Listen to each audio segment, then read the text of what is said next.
One of the lawmakers pushing hard for details about Benghazi is South Carolina Republican Senator Lindsey Graham. He and Senators John McCain and Kelly Ayotte are asking informal letters to Secretary of State John Kerry and CIA Director John Brennan for them to provide the names of all of the attack survivors. Senator Graham spoke with me today about the effort and started by telling me he has met with some of the survivors.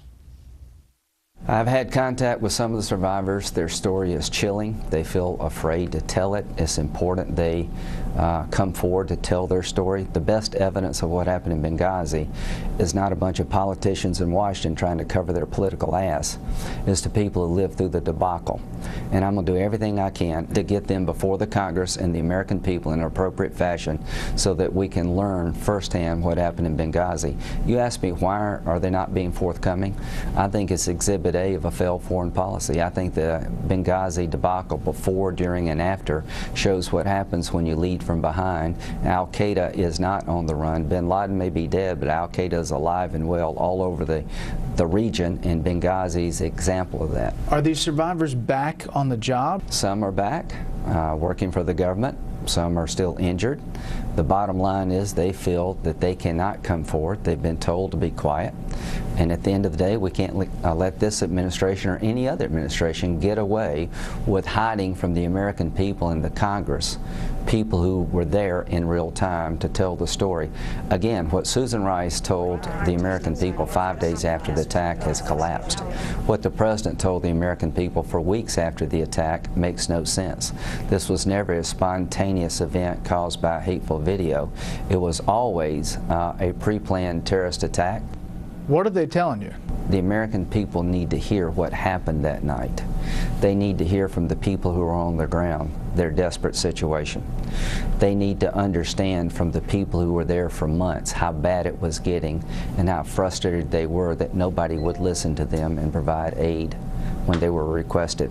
This is a story of a administration deaf and blind to the reality of what people were living with every day in Libya.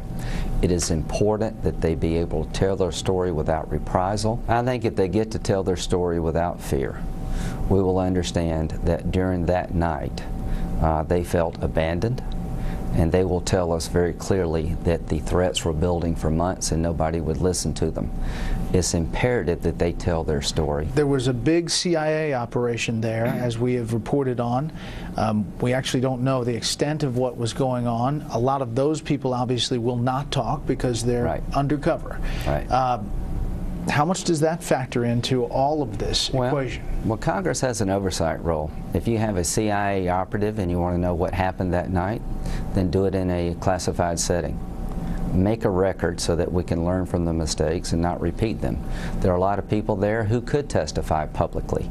I'm not asking the administration to turn over witnesses to the Congress to compromise intelligence.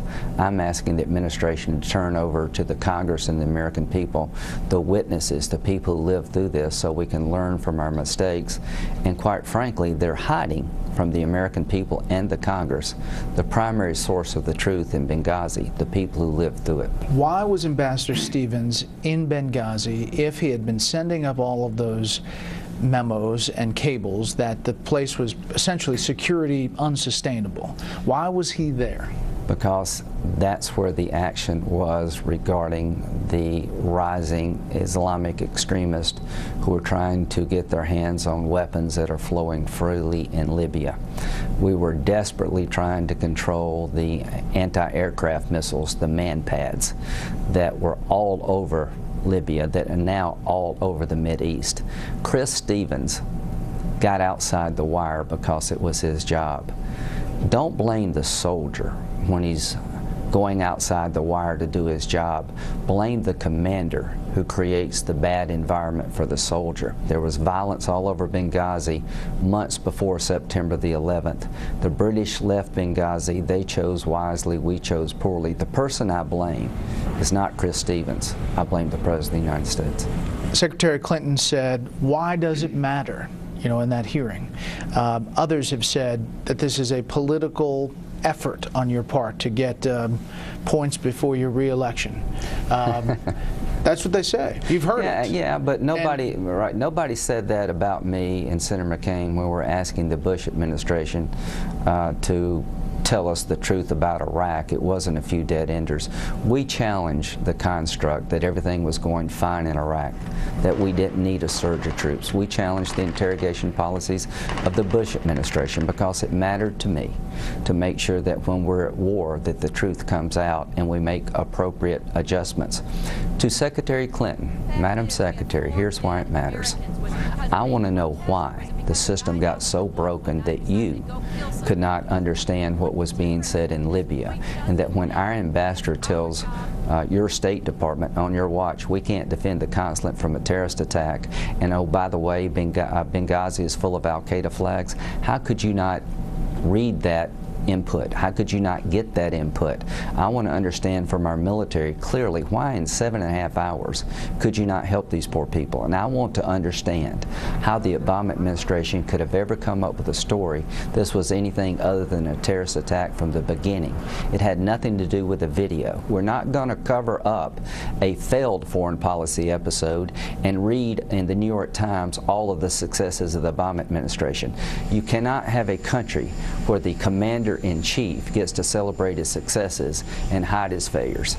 You think we'll get to the bottom of it? If we do not have these survivors come forward in an appropriate way, I will continue to make life difficult in the Senate, and I am begging my House colleagues, if they will not voluntarily release the names of these survivors to the Congress for appropriate interviews to get to the bottom of what happened in Benghazi, that you subpoena them. House Republicans, Jason Chaffetz, Frank Wolf, have done a great job, but to our leadership in the House, you're going to have to up your game on Benghazi. What is the end of this? If you have people testify and people find out things, what do you think the end game is? Well, I think if we knew the truth about Benghazi, some people would be fired. Nobody's been fired. And quite frankly, as to Secretary Clinton, she's going to be able to talk about her successes as Secretary of State, and she had some, no doubt about it, but she's going to have to account for her failures.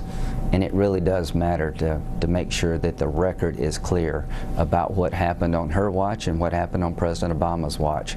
So the end game for me is to get into the truth, and if we do get to the truth and no one gets fired, it will be unbelievably inappropriate to allow people to keep their jobs who let the people in Benghazi down so badly.